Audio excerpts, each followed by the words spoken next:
परिचय। अंकिता, जैसा कि हम जानते हैं कि पौधों को पानी की आवश्यकता होती है। विल्टेड पत्तियां फिर से हरी हो जाती हैं जब उनकी जड़ों में पानी डाला जाता है, जिसका मतलब है कि पानी पत्तियों तक ऊपर पहुंच जाता है। हाँ, हमने ये भी सीखा है कि प्रकाश संश्लेषण के लिए पत्तियों को पानी की जरूरत होती है। इसी तरह पत्तियों में उत्पादित खाद्य में पौधे के अन्य हिस्सों, तनों, जड़ों, फूल और फलों में भी पहुंच जाता है। इसे पहुंचाने की प्रक्रिया ऊतकों द्वारा की जाती है। हाँ अंकिता, इसी तरह पशुओं में आंत द्वारा अवशोषित भोजन शरीर के सभी भागों के लिए होता है। फेफड़ों में अवशोषित ऑक्सीजन शरीर की हर कोशिका तक पहुंचती है। कोशिकाओं में उत्पादित कार्बन डाइऑक्साइड उन्मूलन के लिए फेफड़ों में लाई जाती है। एकदम सही माधुरी, ऐसे सभी कार्य परिवहन प्रणाली के परिणाम हैं। तो आओ अपने इस अध्याय में परिवहन प्रणाली के बारे में विस्तार से चर्चा करें।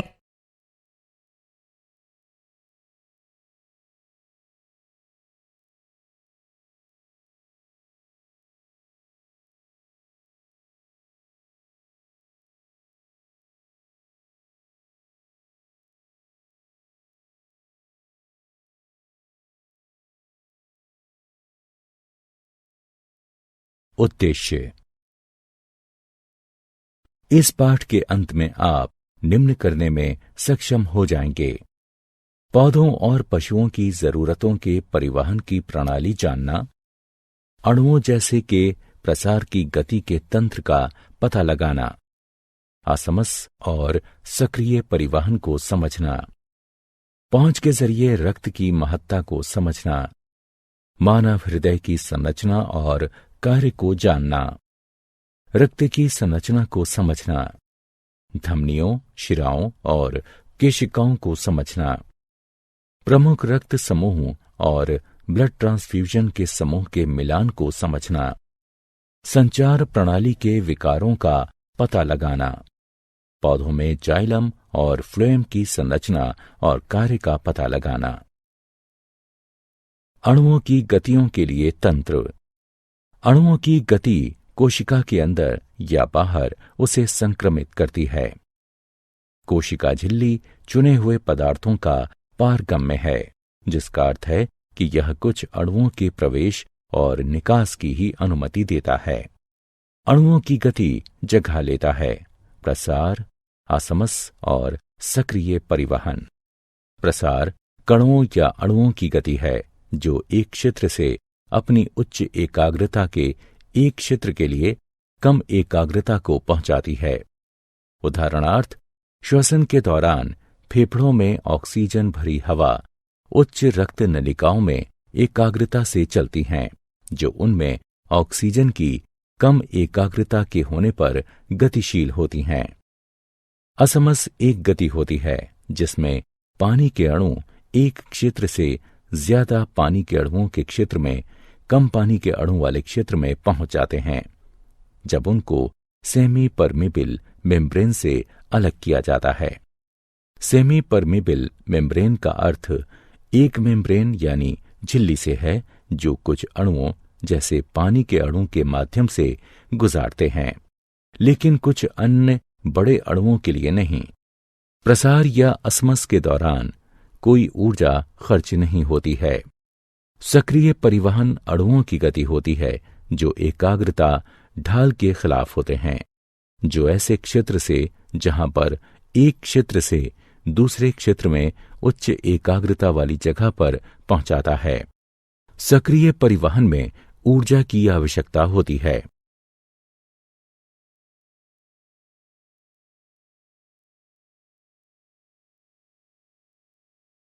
मानव में वहन। अधिकतर पशुओं के शरीर में पदार्थ को रक्त के जरिए एक भाग से दूसरे भाग में ले जाया जाता है।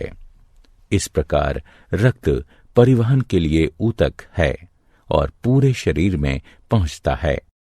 रक्त पोषक तत्वों, श्वसन गैसों, हार्मोन्स और बेकार सामग्री को शरीर के एक अंग से दूसरे में पहुंचाता है। संचार प्रणाली में अंग जो रक्त बनाकर पूरे शरीर में प्रसारित होते हैं, मानव संचार प्रणाली में शामिल होते हैं। केंद्र में स्थित मस्कुलर पंप, जिसे हृदय कहा जाता है, और रक्त वाहिकाएं जो ट्यूब संरचनाओं की तरह हृदय से जोड़ती हैं। रक्त वाहिकाएं 3 प्रकार की होती हैं। धमनियां, ये रक्त को हृदय से शरीर के विभिन्न भागों में पहुंचाती हैं। नसें, ये रक्त को शरीर के विभिन्न हिस्सों से हृदय तक पहुंचाती हैं। केशिका, ये धमनी और नस के बीच शिरा होती है। केशिकाएं रक्त और ऊतकों के बीच सामग्री को आदान प्रदान करने की अनुमति देती हैं।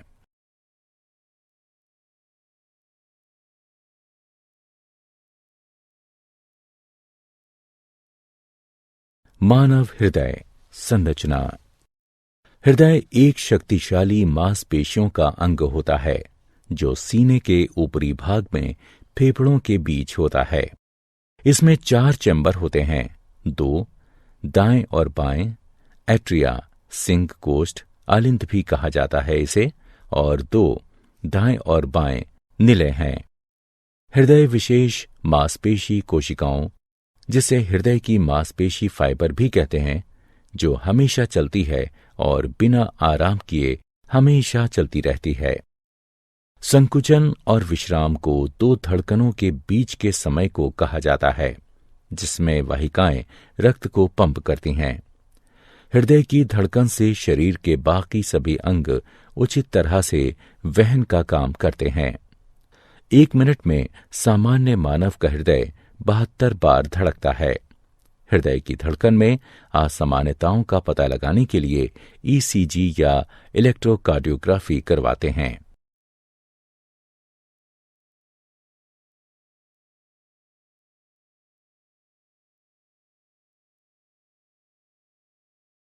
मानव हृदय के कार्य। अशुद्ध रक्त में ऑक्सीजन कम होती है और कार्बन डाइऑक्साइड अधिक होती है, और शुद्ध रक्त में पूर्ण ऑक्सीजन होती है। एक बड़ी नस शिरा नसों के माध्यम से अशुद्ध या विऑक्सीजनित रक्त को शरीर के सभी हिस्सों से इकट्ठा करती है और दायां आलिंद को खाली कर देती है। फेफड़ों से एक ही समय में नस में बायां आलिंद ऑक्सीजन से रक्त लाता है। इस समय हृदय के सभी 4 कक्ष आराम कर रहे होते हैं। फिर कोष्ठ और अशुद्ध रक्त दायां आलिंद से प्रवेश करते हैं और बायां आलिंद से शुद्ध रक्त बाएं निलय में प्रवेश करता है। हृदय के भीतर वाल्व रक्त को वापस बहने से रोकते हैं। अगले निलय काम करते हैं, जबकि कोष्ठ आराम करते हैं। रक्त शुद्ध होने के बाद 2 फुफ्फुस धमनियों के माध्यम से दाएं निलय से फेफड़ों को जाता है। बाएं निलय से ऑक्सीजन से भरपूर रक्त पंप होकर बड़ी धमनी में जाता है, जिसे महाधमनी कहते हैं। यह ऑक्सीजनित रक्त शरीर के सभी हिस्सों में वहन करता है। नसें अशुद्ध रक्त हृदय को लाती हैं और धमनियां उन्हें शुद्ध करके हृदय से दूर ले जाती हैं। लेकिन यहां 2 अपवाद हैं। फुफ्फुसीय धमनी अशुद्ध रक्त वहन करती है और फुफ्फुसीय शिरा शुद्ध रक्त वहन करती है। रक्त एक संयोजी ऊतक है जो पूरे शरीर में संचालित होता है। यह एक द्रव सा होता है जिसे प्लाज्मा कहते हैं, जिसमें 3 प्रकार की रक्त कोशिकाएं होती हैं, जिन्हें लाल रक्त कोशिकाएं, श्वेत रक्त कोशिकाएं और ब्लड प्लेटलेट्स के नाम से जानते हैं। रक्त कोशिकाएं अस्थि मज्जा से निर्मित होती हैं। लाल रक्त कोशिकाएं आरबीसी या एरिथ्रोसाइटस, ये आकार में गोल और एक लाल रंग की हीमोग्लोबिन नामक वर्णक होते हैं। लाल रक्त कोशिकाओं में कोई नाभिक नहीं होते हैं। आरबीसी ऑक्सीजन को ऊतकों तक ले जाते हैं और फिर वापस कार्बन डाइऑक्साइड ऊतकों से लेते हैं। करीब 5 मिलियन mm³ एरिथ्रोसाइटस रक्त परिसंचारी में होते हैं। श्वेत रक्त कोशिकाएं WBC या ल्यूकोसाइटस। चूंकि ये कोई रंग द्रव नहीं ले जाते, इसलिए इन्हें रंगहीन WBC कहते हैं, जो अनियमित आकार के होते हैं। परिसंचारी खून में 5000 से 7000 mm³ WBC उपलब्ध होते हैं। ये शरीर को संक्रमण से बचाती हैं, जो रोगाणु या एंटीबॉडी बनाने वालों को खा जाती हैं। ब्लड प्लेटलेट्स यानी थ्रोम्बोसाइटस। ये कोशिकाओं के बहुत छोटे टुकड़े होते हैं। इनमें कोई नाभिक नहीं होता। ये रक्त के थक्का बनने में भाग लेते हैं। रक्त के कार्य। रक्त पोषक तत्वों, ऑक्सीजन, कार्बन डाइऑक्साइड, हार्मोन्स और बेकार सामग्री शरीर की जरूरत के हिसाब से वहन करता है। कुछ दवाएं भी शरीर में रक्त के माध्यम से दी जाती हैं। लसिका। लसिका भी एक संचार तरल पदार्थ है और लसिका वाहिकाओं में बहती हैं। ये हल्के पीले रंग की होती हैं। ये हमेशा ऊतकों में एक ही दिशा से हृदय तक पहुंचती हैं। कोशिकाओं को लिम्फोसाइट कहते हैं, जिनमें लसिका होती है और शरीर को संक्रमित होने से बचाती है। लसिका आंत से शरीर के अन्य भागों में पचा वसा वहन करती है। यह प्रोटीन और तरल पदार्थ को ऊतकों से वापस कर देती हैं। रक्तदाब। रुधिर वाहिकाओं की भित्ति के विरुद्ध जो दाब लगता है, उसे रक्तदाब कहते हैं। यह दाब शिराओं की अपेक्षा धमनियों में बहुत अधिक होता है। धमनी के अंदर रुधिर का दाब निलय संकुचन के दौरान प्रकुंचन यानी संकुचन दाब तथा निलय अनुशिथिलन के दौरान धमनी के अंदर का दाब अनुशिथिलन दाब कहलाता है। सामान्य प्रकुंचन दाब लगभग 120 mmHg यानी पारा तथा अनुशिथिलन दाब लगभग 80 mmHg यानी पारा होता है। रक्तदाब को जिस उपकरण से मापते हैं, उसे रक्तदाब मापी यानी स्फाइगोमोमैनोमीटर कहते हैं। उच्च रक्तदाब को हाइपरटेंशन भी कहते हैं और इसकी वजह से रक्त के प्रवाह में बड़ा अवरोध हो जाता है और रक्त का प्रवाह नहीं हो पाता। इससे एक धमनी और आंतरिक रक्तस्राव का खतरा हो सकता है। संचार प्रणाली से संबंधित विकार। हृदयाघात जैसे अन्य अंगों, हृदय को भी भोजन और ऑक्सीजन की आवश्यकता होती है। जब हृदय को आपूर्ति करने वाली धमनियां मोटी हो जाती हैं या ज्यादा वसायुक्त भोजन की वजह से हृदय की मांसपेशी कोशिकाएं पर्याप्त धड़कन को हासिल नहीं कर पाती, हृदयाघात तब होता है जब ईसीजी असामान्य हो और इसके उपचार के तरीके हैं। रक्ताल्पता। जब हीमोग्लोबिन स्तर एक दिए गए बिंदु से कम पर आ जाता है तो उस स्थिति को रक्ताल्पता यानी एनीमिया कहते हैं। इससे व्यक्ति कमजोर हो जाता है और पीला दिखता है, साथ ही सुस्त हो जाता है। आयरन की खुराक लेने से रक्ताल्पता को दूर करने में मदद मिलती है। अधिश्वेत रक्तता। यह एक ब्लड कैंसर है। संकीर्ण हड्डी लाल रक्त कोशिकाओं की कीमत पर अत्यधिक श्वेत रक्त कोशिकाएं बनाती है। उच्च रक्तदाब। इसमें उच्च रक्तदाब की स्थिति होती है, जिससे सिर दर्द, चक्कर आना और थकावट का एहसास होता है। सामान्य रक्तदाब 120/80 होता है। उच्च रक्तदाब चिंता करने से भी होता है।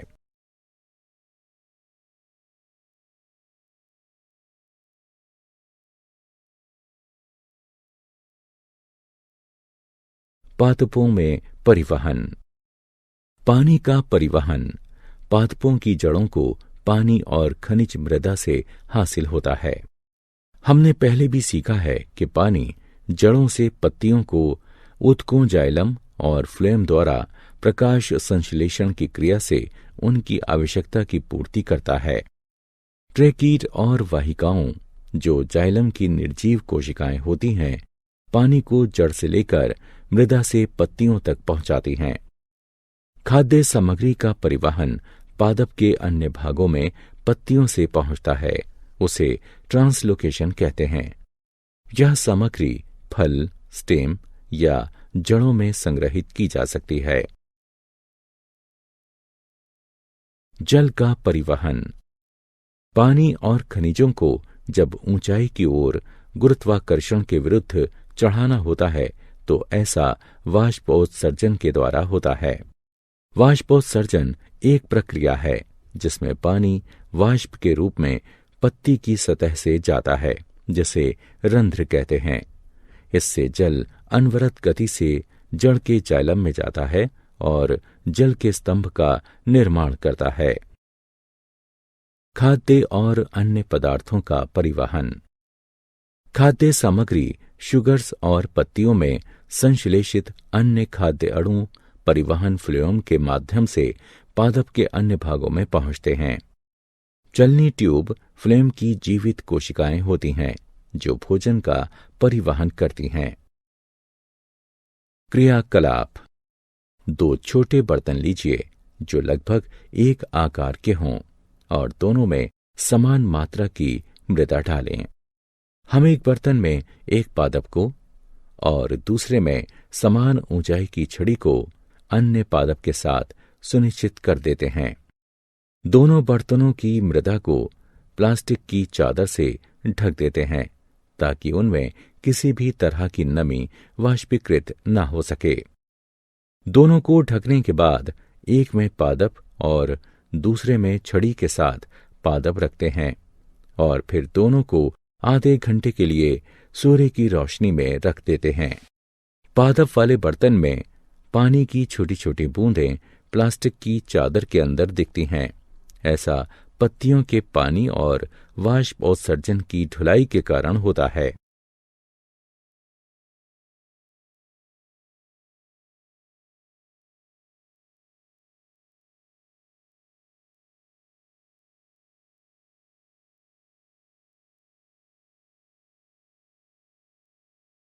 क्या आप जानते हैं हीमोग्लोबिन की मात्रा पुरुष और महिलाओं में भिन्न भिन्न होती है। पुरुषों में इसका सामान्य स्तर 14.5 प्लस और माइनस 2 ग्राम प्रतिशत है। महिलाओं में इसका सामान्य स्तर 12 प्लस और माइनस 2 ग्राम प्रतिशत है।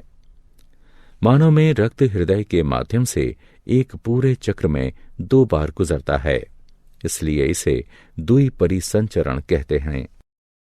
सिनोआर्ट्रियल यानी SA नोड छोटी मात्रा में विशिष्ट मांसपेशी कोशिकाओं की दीवार के दाएं कोष्ठ में पाया जाता है, जो वीना कावा के निकट खुलता है। ये ऊतक हृदय की धड़कन को संतुलित रखता है। जब यह कार्य विफल हो जाता है तो रोगी के सीने में इलेक्ट्रॉनिक उपकरण यानी पेसमेकर त्यारोपित किया जाता है ताकि उसके हृदय की धड़कन को संतुलित रखा जा सके। सारांश। आइए हमने जो कुछ सीखा है उसे संक्षेप में दोहराएं। कोशिकाओं के अंदर या बाहर अणु की गति प्रसार असमस या सक्रिय परिवहन द्वारा होती है। अधिकतर पशुओं में रक्त का संचार हृदय के माध्यम से होता है और रक्त वाहिकाओं से यह शरीर के अन्य भागों तक पहुंचता है। मानव के हृदय में 4 संभाग हैं, 2 ऊपर कक्ष जिन्हें कोष्ठ कहते हैं और 2 नीचे के कक्ष जिन्हें निलय कहते हैं। केशिकाएं, धमनी और नस के बीच पतली रक्त वाहिकाएं होती हैं। लसिका प्रणाली लसिका वाहिकाओं से बनी होती हैं, जो रंगहीन द्रव होता है जिसे लसिका प्रवाह कहा जाता है। पादपों में पानी मृदा से अवशोषित होता है और यह जाइलम वाहिकाओं द्वारा पत्तियों एवं अन्य भागों तक पहुंचता है।